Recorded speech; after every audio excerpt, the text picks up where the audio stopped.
시청자 여러분께 문화 인사드립니다. 현울TV 윤목사입니다. 여러분의 천국 가는 길에 동행하고 있습니다. 이번 시간 여행 이야기 67번째 시간입니다. 천상 가는 여정의 최종 목적지 천국에 입성하는 날입니다. 이 시간도 변함없이 여러분과 손 맞잡고 순례자의 여정을 함께 걸어가도록 하겠습니다. 철로역정 책은 253페이지에서 258페이지입니다. 주제는 천국 입성이죠.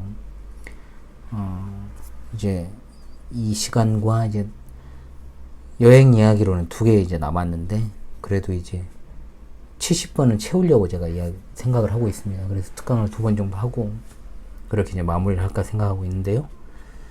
자, 해설을 하겠습니다. 두 순례자가 드디어 사망을 극복하고 두 천사가 죽음의 강을 건넌 순례자의 영혼을 데리고 천상의 도시로 올라가는 동안에 이제 천성에 대한 설명이 오늘 본문의 내용입니다. 존 버년이 이 부분을 묘사할 때 자기 상상으로 한 게 아닙니다. 그렇다면 무엇을 참고로 했을까요? 그것은 성경에 나오는 부자와 성도 나사로의 이야기, 그리고 요한계시록을 토대로 묘사한 것이기 때문에 그가 절대로 천국을 임의로 상상해서 기록한 것이 아니라는 것.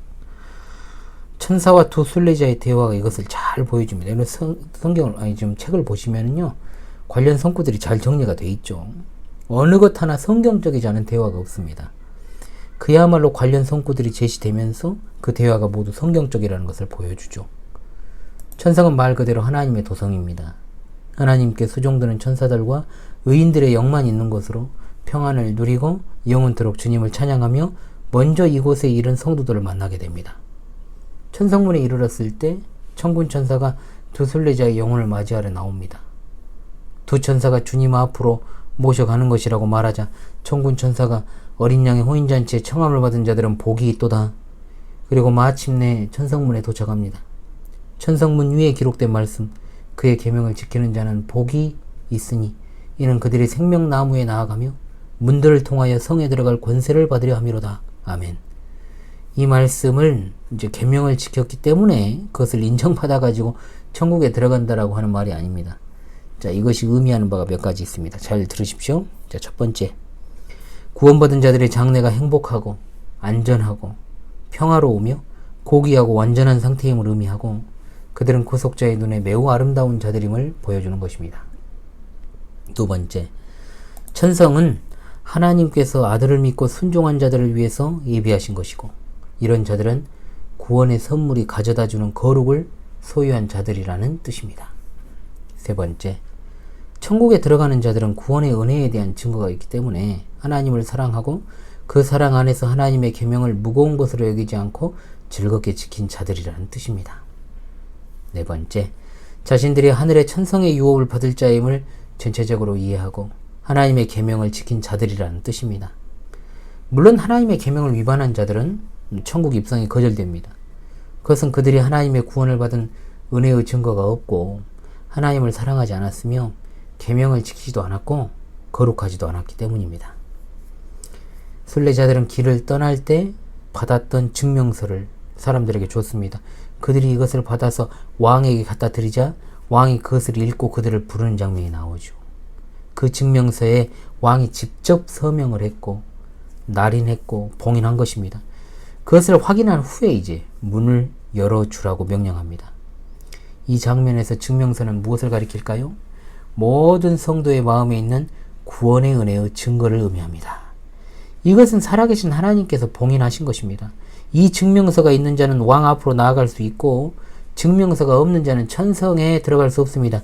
두 순례자가 천성의 문을 통과해서 선 안으로 들어가자 이제 변화가 시작됩니다. 일어나죠. 이것은 성령의 거듭남의 역사로부터 시작된 변화가 완성되는 것을 보여주는 것입니다. 아울러 수금과 면류관을 받았습니다.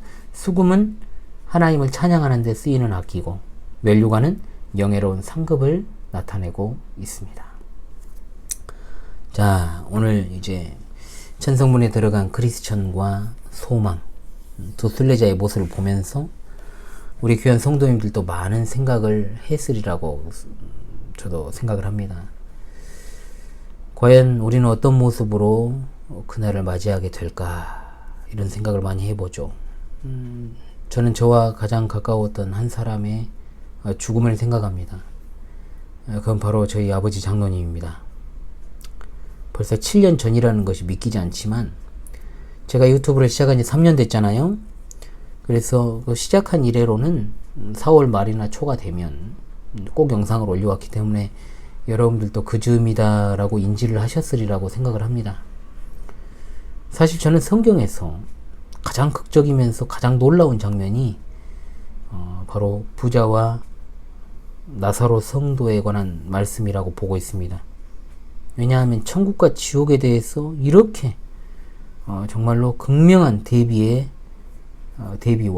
그리고 생생하게 보여주는 말씀이 없고, 또한 죽음 이후에 나사로와 부자의 아주 이 모습이 대조되었기 때문에 그렇습니다. 나사로는 이 세상을 살아갈 때 사람들로부터 관심과 칭찬과 박수를 받는 일과는 거리가 먼 삶을 살아왔죠. 그는 죽는 날까지도 그렇게 헐벗고 병든 모습으로 아무도 알아주지 않았으며, 또한 그의 장래는 알려진 바도 없고 죽었다고만 나오지 않습니까? 근데 반면 부자는 어떻습니까? 화려한 삶을 살았습니다. 옷도 화려합니다. 그의 집은 손님이 끊어지지 않았습니다. 그러니까 잔치가 없는 날을 찾기가 어렵죠. 물론 그가 죽었을 때도 장례식도 이제 아주 많은 조문객들이 찾아와서 성대하게 이루어졌을 것입니다. 그는 나사로는 그냥 죽었다고 나오지만 부자는 장사되었다라고 나오죠. 제 아버지는 생전에 부자의 삶과는 완전히 대비되는 그야말로 나사로 성도와 같은 삶, 어찌 보면 너무나 흡사한 삶을 살다 가셨습니다. 나사로가 부자의 상에서 떨어지는 것으로 배불리려 했던 그 모습을 보면서 하나의 에피소드가 떠올랐습니다. 아버지도 정말 그 가시는 전날까지도 힘든 삶을 사셨습니다. 한번 이런 일이 있죠. 경비원 일을 하셨던 아버지가 아파트 사람들이 자신들의 냉동실에 켜켜이 쌓여있던 음식물을 처리하기 곤란하니까 꽤 지난 거죠. 경비원이셨던 아버지에게 주었고, 아버지는 그것을 사람들의 호의로 알고 웃음 지으며 받아오셨던 그런 어떤 정말 순진한 분이셨습니다. 그 모습이 생각나면서 같이 떠오른 것이 이제 성경에서 나사로 성도입니다.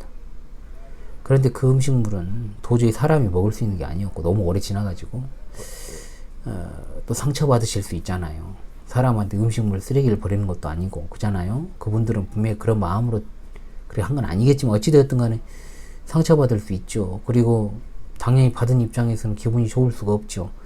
그래서 어머니께 그 음식을 몰래, 아버지 몰래 갖다 버리라고 했던 그 기억이 나요. 사람이 가난한 이유는 여러 가지가 있을 겁니다. 그러나 왜 그토록 가시는 날까지 가난했는지는 저도 알 길이 없어요. 세상 사람들은, 그리고 이 영상을 보시는 분들 중에서도 그런 제 아버지를 보고 무능하다라고 말할 수도 있을 것입니다. 그러나 우리 아버지는 참으로 부지런하셨고 정이 많으셨고 남에게 싫은 소리 안 하시고 모진 것이 하나도 없었어요. 독하지 못했다는 거죠. 전혀. 가난의 이유가 있다면 제가 방금 열거한 그런 이유 때문에 가난했을 것입니다. 그리고 참 어린 시절부터 어렵게 인생을 사셨어요.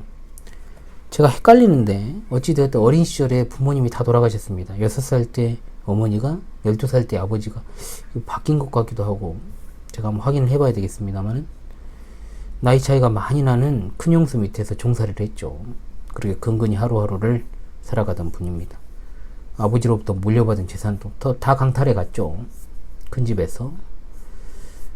어머니 안 만났으면 진짜 예수님은 큰형 진짜 그곳에서 생을 마감하게 되었을지도 모르는 일이죠.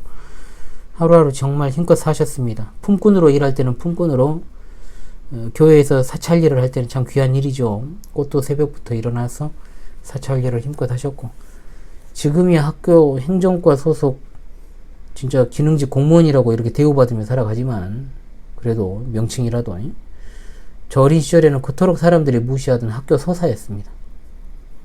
그러나 일을 하시면서 그토록 부지런히 일하시고, 그리고 돌아가시는 날까지 이제 생계를 위해서는 이제 또 경비원 일을 하셔야죠. 나이가 있으시지만. 그래서 경비원 일을 하셨습니다만, 나사로 성도와 같이 정말로 남에게 박수받고 칭송받을 일이 적어도 이 세상에서는 없었습니다.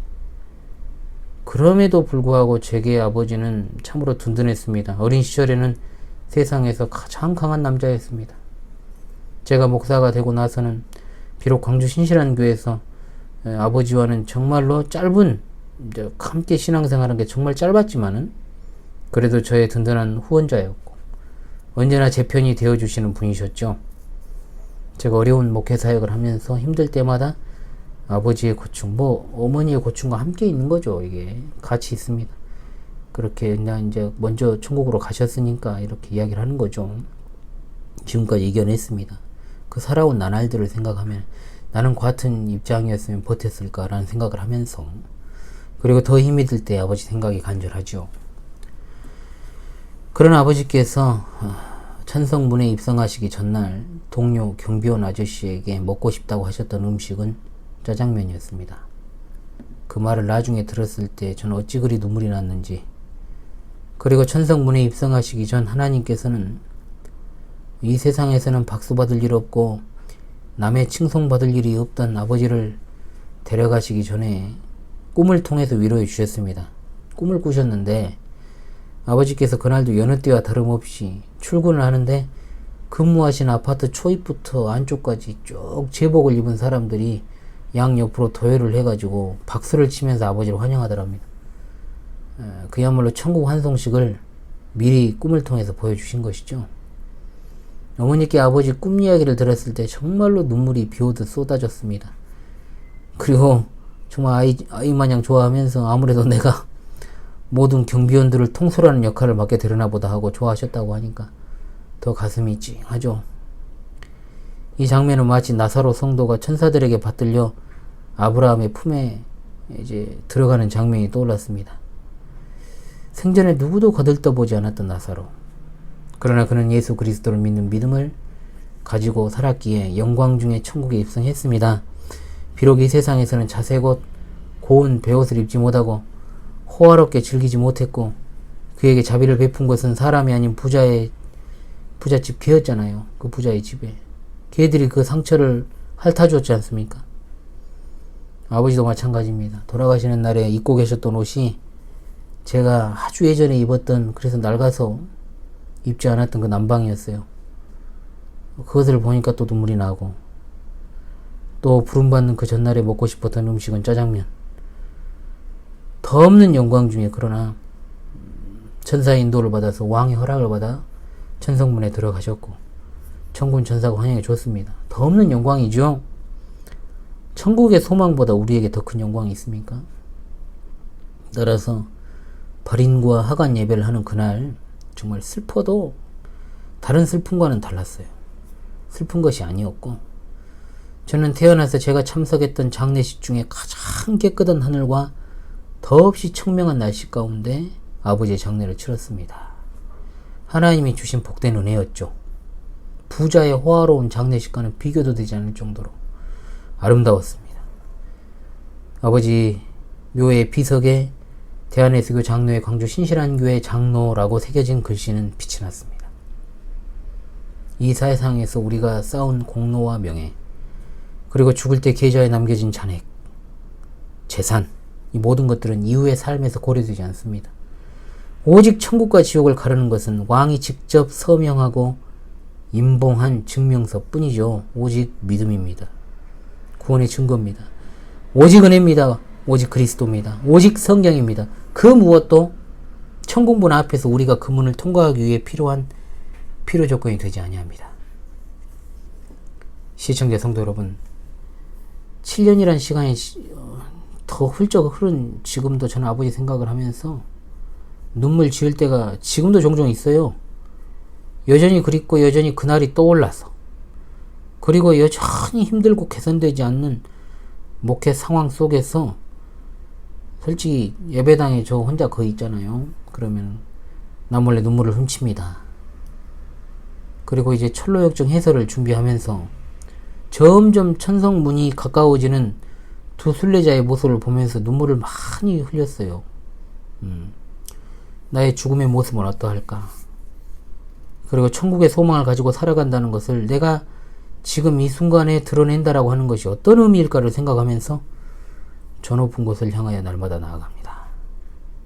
다음 시간에는 이제 마무리 강의를 하기 전에 마무리 강의를 하고 천국에 대한 특강을 좀 할까 좀 생각 중인데요.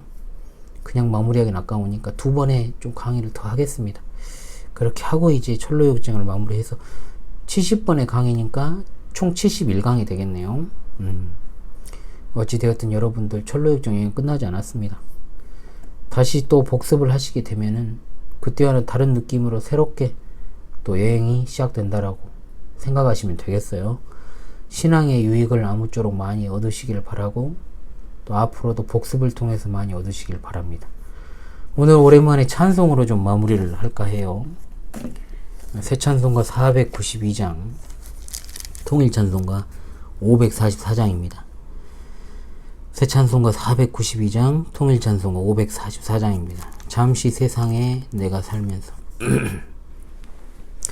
잠시 세상에 내가 살면서 항상 찬송 부르다가 날이 저물어 오라 하시면 영광 중에 나가리.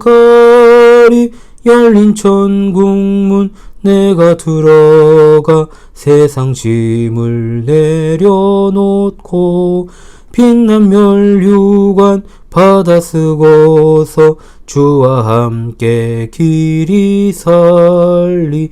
눈물 골짜기 더듬으면서 나의 갈 길 다 간 후에 주의 품 안에 내가 안기어 영원토록 살리로다. 열린 천국문 내가 들어가 세상 짐을 내려놓고 빛난 면류관 받아 쓰고서 주와 함께 길이 살리. 나의 가는 길 멀고 험하며 산은 높고 골은 깊어 고난 나의 몸 쉴 곳 없어도 복된 날이 밝아오리. 열린 천국문 내가 들어가 세상 짐을 내려놓고 빛난 면류관 받아 쓰고서 주와 함께 길이 살리.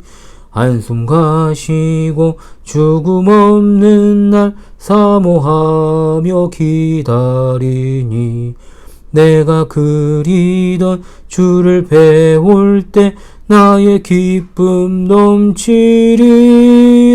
열린 천국문 내가 들어가 세상 짐을 내려놓고 빛난 면류관 받아 쓰고서 주와 함께 길이 살리.